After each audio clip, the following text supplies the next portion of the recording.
नमस्कार दोस्तों, मेरा नाम सौरभ है और आप देख रहे हैं SIP टॉक्स। आज की वीडियो का हमारा टॉपिक होने वाला है म्यूचुअल फ़ंड में हमें कौन सा फ़ंड सेलेक्ट करना चाहिए, large cap, mid cap, small cap. 2025 में आपको कौन सा फ़ंड चुनना चाहिए म्यूचुअल फ़ंड में निवेश के लिए। तो अगर आप कंफ्यूज हैं कि 2025 में लार्ज कैप में निवेश करें या मिड कैप में या स्मॉल कैप में, तो ये मेन वीडियो उसके लिए होने वाली है। तो इसमें मैं सबसे पहले आपको बताता हूँ कि लार्ज कैप, मिड कैप और स्मॉल कैप होते क्या हैं। बहुत किसी से आपने ये कहते हुए सुना होगा कि लार्ज कैप सेफ़ है, मिड कैप बैलेंस्ड है और स्मॉल कैप रिस्की है। लेकिन इसकी सच्चाई क्या है और लोग ऐसे क्यों कहते हैं और आपको किस में इन्वेस्ट करना चाहिए, इस बारे में इस बात करते हैं।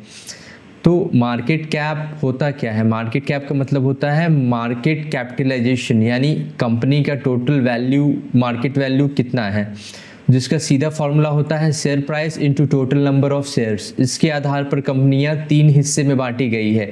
लार्ज कैप कंपनियां वो होती हैं जो टॉप 100 कंपनीज होती हैं मार्केट कैपिटलाइजेशन के हिसाब से। मतलब शुरू की जो टॉप 100 कंपनी है वो लार्ज कैप है, और उसके बाद जो 101 से 250 तक की कंपनीज है मार्केट कैपिटलाइजेशन वाइज जो ग्रो कर रही हैं, उनको मिड कैप कहा जाता है। और 250 के बाद वाली छोटी कंपनीज, उनको स्मॉल कैप कहा जाता है। तो लार्ज कैप का मतलब होता है जो सबसे बड़ी और स्टेबलाइज्ड कंपनी है। मिड कैप का मतलब होता है जो कंपनियां अभी ग्रो कर रही हैं। और स्मॉल कैप में जो होता है वो हाई रिस्क और हाई रिटर्न पोटेंशियल, ऐसा बोला जाता है। तो 3 टाइप के फंड होते हैं हमारे पास, मतलब 3 कैटेगरीज होती है हमारे पास, लार्ज कैप, मिड कैप और स्मॉल कैप। ये सेबी ने क्लासिफिकेशन डिफाइन किया हुआ है ताकि इन्वेस्टर को पता हो कि वो किस साइज की कंपनीज में इन्वेस्ट कर रहे हैं। उसके हिसाब से 3 कैटेगरीज में इनको डिवाइड किया गया है। तो चलिए सबसे पहले जानते हैं large cap funds. Large cap funds उन बड़ी कंपनियों में निवेश करते हैं जो अपने सेक्टर की लीडर होती हैं। जैसे आपने Reliance, Infosys, TCS, HDFC bank, Asian Paint, TCS वगैरह इनका नाम सुना होगा। ये सब लार्ज कैप कंपनीज हैं जो टॉप 100 में आती हैं। तो जो भी लार्ज कैप फंड होते हैं वो उसमें इन्वेस्ट करते हैं। सबसे पहले जानते हैं कि लार्ज कैप में इन्वेस्ट करने का फ़ायदा क्या होता है, जिसमें सबसे ज़्यादा स्टेबिलिटी, मतलब मार्केट फॉल में भी ये मतलब स्टेबल रहते हैं। मार्केट गिरता भी है तो कम गिरते हैं, क्योंकि ये लार्ज कैप है, इन कंपनियों पे लोगों का ट्रस्ट ज़्यादा है। अगर मिड कैप और स्मॉल कैप की मुकाबले बात किया जाए तो रिस्क इसमें बहुत कम होता है मार्केट फॉल के भी टाइम पे, क्योंकि ये लार्ज कैप फंड्स होते हैं, लोगों का ट्रस्ट इन कंपनीज के ऊपर बहुत ज़्यादा है। लेकिन अगर इनके नुकसान की बात की जाए तो इनके नुकसान जो रिटर्न होते हैं मिड और स्मॉल कैप के मुकाबले थोड़ा सा कम हो सकते हैं, क्योंकि लार्ज कैप कंपनियां वो हैं जो ग्रो कर चुकी हैं, मिड कैप कंपनियां वो हैं जो ग्रो कर रही हैं, एंड स्मॉल कैप कंपनीज वो है जिसमें ग्रोथ का पोटेंशियल है। तो आपको ये चीज़ समझना पड़ेगा कि अगर आप केवल लार्ज कैप फंड ही सेलेक्ट करते हैं तो उसमें वो कंपनियां हैं जो ग्रोथ कर चुकी है, तो उसमें ग्रोथ का पोटेंशियल थोड़ा सा कम हो सकता है और रिटर्न्स भी कम हो सकते हैं, क्योंकि वो ऑलरेडी ग्रो कर चुकी हैं। और इसमें एग्रेसिव ग्रोथ नहीं मिलती, जैसे लोग मिड कैप और स्मॉल कैप को कहते हैं, इसमें वैसा एग्रेसिव ग्रोथ नहीं है। तो अगर 2025 में अगर आप बिगनर हैं या लो रिस्क लेना चाहते हैं तो आप लार्ज कैप की तरफ जा सकते हैं। ये वीडियो बस एक एजुकेशनल पर्पस के लिए है, और आप अपने जो सेबी रजिस्टर्ड फाइनेंशियल एडवाइज़र हैं उनकी सलाह ले सकते हैं इन्वेस्टमेंट से पहले, बट ये सिर्फ एजुकेशनल पर्पस के लिए मेरा ये वीडियो है। मिड कैप फंड्स की बात कर ले तो मिड कैप फंड उन कंपनियों में निवेश करते हैं जो ग्रो कर रही हैं, ना बहुत बड़ी ना बहुत छोटी। जो मैंने आपको बताया था कि 101 से लेकर 250 तक जो मार्केट कैपिटलाइजेशन वाइज कंपनियां हैं उनको मिड कैप कहा जाता है। इसमें इसके जो फ़ायदे हैं, इसमें अच्छा रिटर्न पोटेंशियल है, लॉन्ग टर्म में काफ़ी ग्रोथ है, मॉडरेट रिस्क के लिए परफेक्ट बैलेंस कैटेगरी भी है। लेकिन इसकी नुकसान जो है वो मार्केट गिरता है तो मिड कैप थोड़ा ज़्यादा गिरता है, क्योंकि ये लार्ज कैप की कैटेगरी नहीं है, लार्ज कैप की बाद वाली है। मार्केट गिरेगा तो मिड कैप थोड़ा ज़्यादा गिरता है। और थोड़ी वोलेटाइल भी होती है, क्योंकि ये ग्रोथ पोटेंशियल वाली कंपनियां हैं, न ज़्यादा बड़ी न ज़्यादा छोटी। और 2025 में मिड कैप फंड्स बहुत प्रोमिसिंग हैं। अगर आप कम से कम 3 से 5 साल का नज़रिया रखते हैं तो इस बारे में सोच सकते हैं, क्योंकि उनमें ग्रोथ पोटेंशियल है, वो ऑलरेडी ग्रो कर रही हैं, तभी वो मिड कैप में है।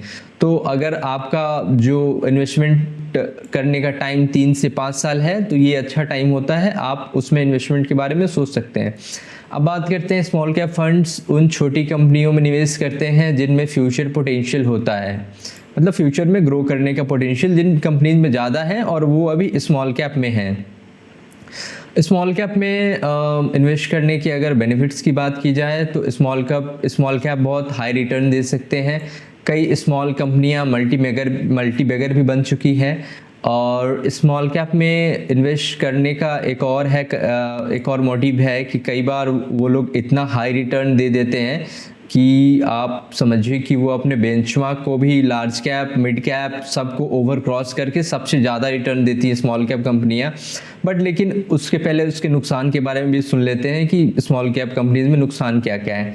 स्मॉल कैप कंपनी में सबसे ज़्यादा रिस्क होता है।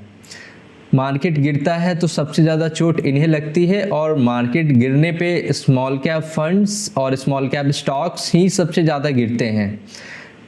इसमें पेशेंस और रिसर्च बहुत ज़रूरी है, क्योंकि स्मॉल कैप कंपनीज वो हैं जो 250 नंबर के बाद आती हैं। 250 के नंबर आने वाली जितनी भी सारी कंपनियां सब स्मॉल कैप हैं। तो इसमें आपको ये ध्यान रखना है कि आप जिस भी फंड को सेलेक्ट कर रहे हैं उसके लिए आपको रिसर्च करना ज़रूरी है।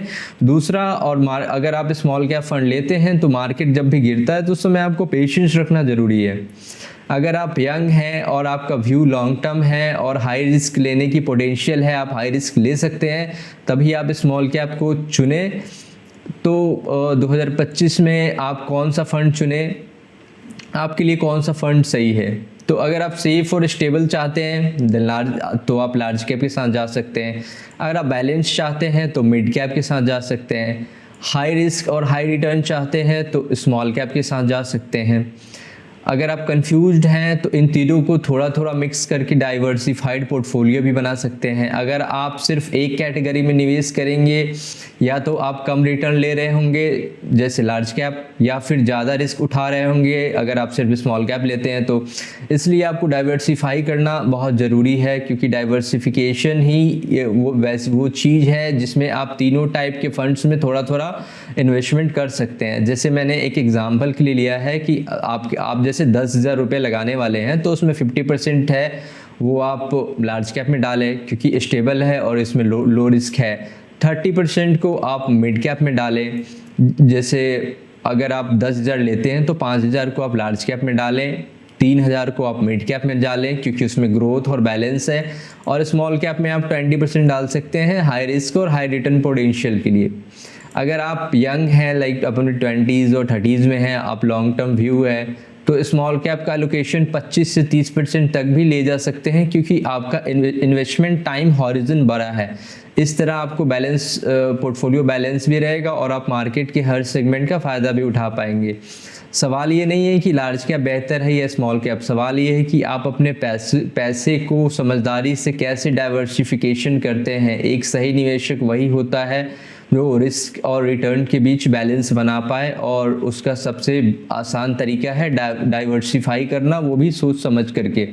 उम्मीद है आपको अब समझ में आ गया होगा कि लार्ज कैप, मिड कैप और स्मॉल कैप में क्या फ़र्क है और 2025 में आपको क्या चुनना चाहिए। आप कौन से फ़ंड में निवेश कर रहे हैं या आप किस फंड में निवेश करना चाहते हैं, ये कमेंट करके ज़रूर बताएं। अगर ये वीडियो आपको पसंद आया हो तो लाइक शेयर और सब्सक्राइब ज़रूर करें। मिलते हैं अगली वीडियो में, तब तक के लिए निवेश करते रहें और समझदारी से बढ़ते रहें। धन्यवाद।